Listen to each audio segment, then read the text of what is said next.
नमस्कार। इंग्लैंड में विधि निर्माण प्रक्रिया, इंग्लैंड में कानून निर्माण प्रक्रिया के ऊपर अपन चर्चा कर रहे थे। इसका जो प्रथम लेक्चर था, वीडियो था, उसमें अपन ने किस प्रकार सदन में विधेयक रखे जाते हैं, कितने प्रकार के विधेयक होते हैं और किन किन चरणों से उस विधेयक को कानून बनने के लिए गुजरना होता है, इसके ऊपर अपन ने चर्चा की। एक सदन से पारित होने के बाद वह विधेयक दूसरे सदन में जाता है और दूसरे सदन में भी वही प्रोसेस अपनाई जाती है, वही तीनों चरण अपनाए जाते हैं। और यदि वह सदन भी पारित कर दे तो वह राजा के पास जाएगा विधेयक, और राजा के हस्ताक्षर, उसकी सहमति से वह अधिनियम या कानून का रूप ले लेता है। लेकिन अब देखिए आगे की जो स्थिति है कि यदि मान लीजिए दोनों सदनों में मतभेद हो, जो वहाँ के इंग्लैंड की संसद के दो सदन है, कॉमन सभा और लॉर्ड सभा, यदि उनमें दोनों में किसी विधेयक को लेकर विवाद हो जाए, विषय वस्तु को लेकर विवाद हो जाए, तो उस संबंध में फिर क्या स्थिति रहेगी, इसके ऊपर अपन आगे आज चर्चा करेंगे। दोनों सदनों में यदि किसी विधेयक को लेकर देखिए मतभेद उत्पन्न हो जाता है,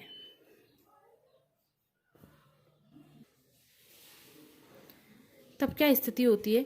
देखिए यदि पहले सदन से पारित होकर दूसरे सदन में ये विधेयक पहुंचता है और दूसरा सदन उस विधेयक में संशोधन का कोई सुझाव दे कि कोई नई चीज़ जोड़नी है या जो धारा उसमें है उसको क्या करना है, हटाना है, तो वह विधेयक क्या करेंगे कि विधेयक को पुनः प्रारंभ करने वाले सदन में भेज दिया जाता है। यानी जिस सदन से वह पारित होकर आया है उसी सदन में वापस भेज दिया जाता है। अब जो प्रारंभ करने वाला जो सदन है, यदि उन संशोधनों को क्या कर लेता है, स्वीकार कर लेता है, वह अपनी सहमति उनके ऊपर दे देता है, तो वह विधेयक अपन क्या करेंगे, उसको राजा के पास हस्ताक्षर के लिए भेज दिया जाता है। और राजा के हस्ताक्षर के बाद वह विधेयक क्या बन जाएगा, कानून बन जाएगा। ये स्थिति तब हो सकती है जब दोनों जो सदन है वो संशोधनों पर या फिर विधेयक जिस प्रारूप में था उसके ऊपर दोनों सदन क्या है, सहमत है, तो वह विधेयक राजा के पास चला जाता है और राजा के हस्ताक्षर के बाद क्या बन जाता है, कानून। पर यदि देखिए दूसरी स्थिति क्या है, यदि लॉर्ड सभा में पहले प्रस्तावित हुआ वह विधेयक और कॉमन सभा उसको क्या कर दे, अस्वीकार कर दे, तो वह विधेयक वहीं क्या हो जाएगा, समाप्त हो जाएगा। ये बहुत ही महत्वपूर्ण बात है कि यदि विधेयक सबसे पहले लॉर्ड सभा में रखा गया, लॉर्ड सभा में उसके 3 वाचन हुए, समिति स्तर भी हुआ, रिपोर्ट अवस्था में भी वह पहुंचा, तृतीय वाचन भी हुआ, और उसके बाद यदि वह कॉमन सभा में जाता है, कॉमन सभा यदि उस विधेयक को अस्वीकार कर दे तो वह विधेयक क्या हो जाता है, समाप्त हो जाता है।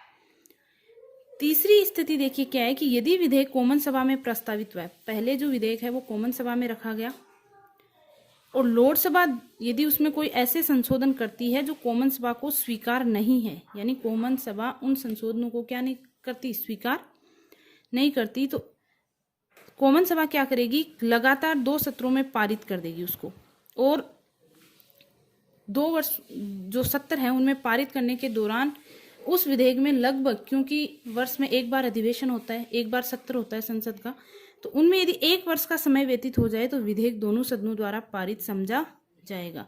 यानी इसका मतलब ये हुआ कि लॉर्ड सभा है एक साधारण विधेयक को केवल 1 वर्ष के लिए रोके रख सकती है।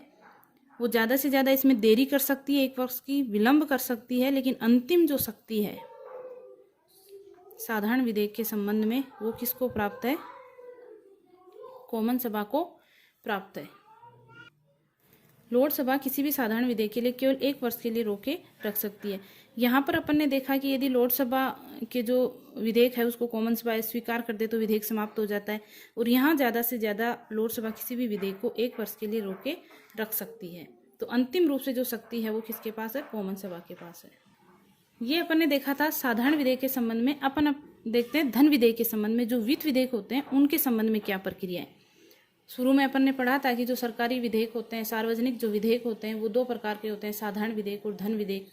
तो धन विधेयक वो होते हैं जिनमें करारोपण है, ऋण लेना है, ऋण घटाना है, बढ़ाना है, यदि वहाँ की निधि से, देश की निधि से कोई धन निकालना है, तो इससे संबंधित यानी धन से संबंधित जो विधेयक होता है जिसमें धन से संबंधित कोई प्रावधान हो वह विधेयक क्या कहलाता है, धन विधेयक। अब देखिए कॉमन सभा और लॉर्ड सभा में धन विधेयक के संबंध में क्या स्थिति है।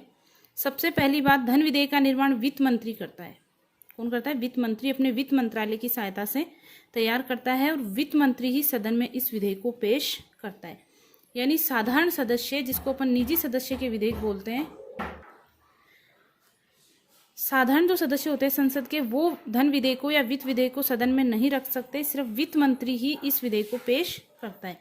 और सबसे महत्वपूर्ण जो बात है वो ये है कि जो धन विधेयक या वित्त विधेयक है ये केवल कॉमन सभा में सर्वप्रथम कहाँ रखे जा सकते हैं।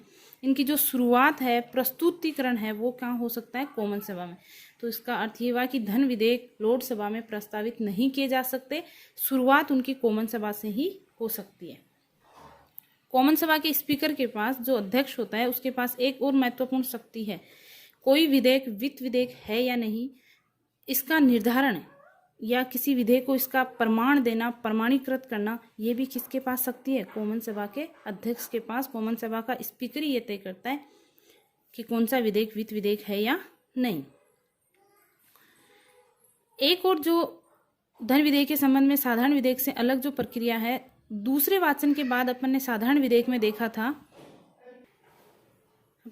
कि दूसरे वाचन के बाद या तो प्रवर समिति को सौंपा जाता है, विधेयक विवादास्पद है या फिर ऐसा जरूरी है नहीं, सदन की किसी स्थायी समिति को सौंपा जाता है जिसमें पक्ष और विपक्ष दोनों के सदस्य होते हैं। लेकिन वित्त विधेयक के संबंध में या धन विधेयक के संबंध में ये प्रक्रिया नहीं अपनाई जाती। संपूर्ण सदन की समिति को चर्चा के लिए रखा जाता है। संपूर्ण सदन की समिति का यही अर्थ है कि पूरा सदन उसके ऊपर चर्चा करता है, वित्त विधेयक के ऊपर, धन विधेयक के ऊपर। इसको किसी स्थायी समिति या प्रवर समिति को नहीं भेजा जाता। फिर देखिए, यदि कॉमन सभा से वह विधेयक पारित हो गया है तो लोकसभा उसको केवल 1 महीने रोके रख सकती है। अब लोकसभा 1 महीने रोके रख सकती है, उसके बाद भी यदि लोकसभा उसको पारित नहीं करती है तो वह उसी प्रारूप में, जिस प्रारूप में कॉमन सभा ने उसको पारित किया था, उसी प्रारूप में वो पारित हुआ माना जाएगा। यहाँ पर एक ये भी है कि लोकसभा कुछ ऐसे संशोधन के सुझाव दे जो कॉमन सभा को अस्वीकार्य भी हो सकते हैं, या कॉमन सभा उसको स्वीकार भी कर सकती है और स्वीकार नहीं भी करें, लेकिन ज़्यादा से ज़्यादा वित्त विधेयक को लोकसभा 1 महीने के लिए रोके रख सकती है। तो धन विधेयक के संबंध में लोकसभा किसी विधेयक में 1 महीने की देरी या विलंब कर सकती है, और साधारण विधेयक के लिए वह 1 वर्ष की देरी कर सकती है। अंतिम रूप से जो शक्ति है वो किसके पास है, कॉमन सभा के पास है। अन्य जो प्रक्रिया है कि वित्त विधेयक को सम्राट स्वीकृति देता ही है। अमूमन परंपरा के अनुसार वित्त विधेयक के संबंध में न वह विलंब करता है, न किसी प्रकार की देरी करता है, और सम्राट अपनी स्वीकृति देता ही है। तो इस प्रकार धन विधेयक के संबंध में साधारण विधेयकों से अलग प्रक्रिया अपनाई जाती है। उसके बाद में देखिए, निजी सदस्यों के विधेयक जो है, सार्वजनिक जो विधेयक होते हैं जिनमें निजी सदस्य यानी कॉमन सभा और लोकसभा के सदस्य जो है, संसद के जो सदस्य हैं, उनके द्वारा जिन सार्वजनिक विधेयकों को संसद के साधारण सदस्य प्रस्तुत करते हैं वो क्या कहलाते हैं, निजी सदस्यों के विधेयक कहलाते हैं। मंत्री इनको प्रस्तुत नहीं करते, महत्वपूर्ण बात।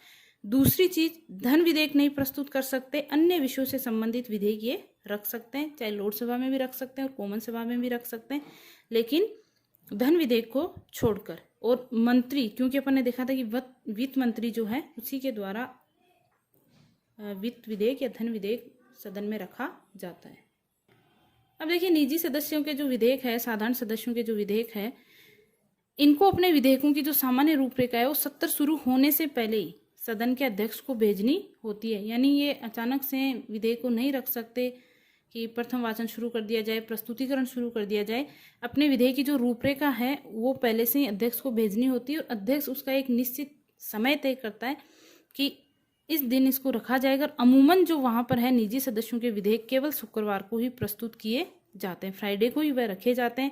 तो इसका मतलब ये हुआ कि निजी सदस्यों के जो विधेयक है, साधारण सदस्यों के जो विधेयक है, उनके लिए सदन में बहुत ही कम समय मिलता है, क्योंकि वो केवल सप्ताह में 1 दिन है जहाँ वो विधेयक जो है वो रखे जा सकते हैं। निजी सदस्यों के विधेयकों के लिए संसद में बहुत कम समय मिलता है। यही कारण है क्योंकि सप्ताह में 1 बार रखा जाता है। अब देखिए, असार्वजनिक विधेयक या निजी विधेयक। अपन ने शुरुआत में जो विधेयक के 2 प्रकार पढ़े थे, एक सार्वजनिक विधेयक और एक असार्वजनिक विधेयक। सार्वजनिक जो विधेयक होता है वो संपूर्ण राष्ट्र से संबंधित होता है, और असार्वजनिक या निजी विधेयक है, ये देखिए किस प्रकार के होते हैं। ये किसी समुदाय, संस्था विशेष से संबंधित होता है, और वही संस्था या समुदाय या व्यक्ति के द्वारा सदन में प्रस्तुत किया जाता है।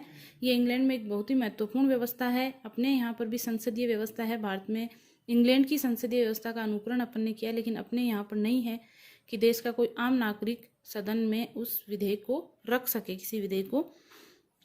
इसमें देखिए क्या करते हैं कि कुछ व्यक्ति या संस्था विधेयक तैयार कर याचिका के रूप में, याचिका यानी प्रार्थना के रूप में, एक रिट के रूप में ये सार्वजनिक विधेयकों का कोई अलग कार्यालय बना होता है और उस कार्यालय में ये क्या करते हैं, जमा करवा देते हैं।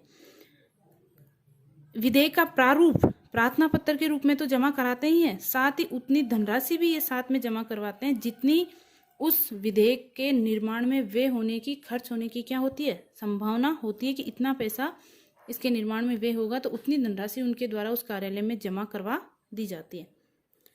अब विधेयक का जो कार्यालय है प्रस्तुत होने के बाद क्या करेगा, उस पर परीक्षक जो विधेयक कार्यालय में होते हैं वो उसके ऊपर चर्चा करते हैं, और यदि उनको लगता है कि ये विधेयक प्रस्तुत करने में सारी औपचारिकताएं पूरी की गई हैं या विधेयक सारी औपचारिकताएं जो है वो पूरी कर रहा है, तो उसे गजट में प्रकाशित कर दिया जाता है, सरकारी गजट में नोटिफिकेशन में, कि ये विधेयक लाया जाएगा। उसके बाद में देखिए, ये जो असार्वजनिक विधेयक है या निजी विधेयक है, ये सदन, किसी भी सदन में, चाहे लोकसभा हो या कॉमन सभा, दोनों में से किसी में भी प्रस्तुत किया जा सकता है। अब इनके बाद जो इसके प्रथम, दूसरा और जो तृतीय वाचन होता है, प्रथम वाचन एकमात्र एक औपचारिकता सी होती है, क्योंकि अपन ने देखा कि जो निजी विधेयकों का कार्यालय है वो पहले से ही इसकी क्या कर चुका होता है, जांच कर चुका होता है परीक्षकों के माध्यम से। तो प्रथम वाचन के दौरान तो केवल सदन के पटल पर रख दिया जाता है इसको, ताकि जो सदन के सदस्य हैं उनको ऐसी सूचना मिल जाए कि ऐसा कोई विधेयक सदन में लाया जा रहा है। दूसरा जो वाचन है उसमें विधेयक पर काफ़ी बहस होती है, चर्चा होती है, और उस बहस या चर्चा होने के बाद यदि संपूर्ण सदन उस विधेयक पर क्या है, सहमत है, तो उस विधेयक को निर्विरोध विधेयकों की सहमति को भेजा जाता है। निर्विरोध विधेयकों की सहमति अलग होती है, समिति जो होती है वो अलग होती है कि इस विधेयक का किसी प्रकार का विरोध नहीं किया जा रहा, और यदि संपूर्ण सदन सहमत नहीं है तो फिर किसी अन्य समिति को चर्चा के लिए, उसके प्रावधानों पर विस्तार से चर्चा करने के लिए उसको भेज दिया जाता है। वह समिति क्या करेगी, देखिए, एक तरीके से न्यायिक जांच करती है विधेयक की। साधारण विधेयकों के संबंध में या सार्वजनिक विधेयकों के संबंध में ऐसी प्रक्रियाएं नहीं होती। न्यायिक जांच करती है और उस विधेयक से संबंधित जितने भी पक्ष है उनको बुलाती है, उनसे सारी चर्चा करती है, उनसे पूछताछ करती है प्रश्नों के माध्यम से, और फिर एक रिपोर्ट तैयार करती है कि वास्तव में उन विधेयक से उन पक्षों को कितना लाभ होने वाला है, कितनी क्या हानि होने वाली है, क्या कितना पक्ष में विपक्ष में, ऐसी एक रिपोर्ट तैयार करके वो सदन को देती है, सदन को भेज देती है। अब सदन देखिए क्या करेगा, यदि उसमें जरूरी हुआ, आवश्यक हुआ तो संशोधन करेगा, और संशोधन करके उसको क्या दे देगा, अंतिम रूप दे दिया जाएगा। अंतिम रूप देकर तृतीय वाचन होता है, और तृतीय वाचन में जैसा कि अपने को पता ही है कि सिर्फ जो शाब्दिक कमियां होती है वो पूरी की जाती है। तीसरे वाचन में किसी प्रकार का कोई संशोधन नहीं किया जाता। यहाँ पर जैसे ये पारित होता है, जिस सदन में ये रखा गया था वहाँ पर पारित होने के बाद इसको दूसरे सदन में भेज दिया जाता है, और दूसरे सदन में भी यदि ये पारित हो जाता है तो अंतिम रूप से सम्राट की स्वीकृति के बाद ये क्या बन जाता है, कानून बन जाता है। तो इस प्रकार इंग्लैंड में विधि निर्माण की प्रक्रिया है वो दो प्रकार के जो महत्वपूर्ण विधेयक है, सार्वजनिक और असार्वजनिक, उनके संबंध में अपनाई जाती है। धन्यवाद।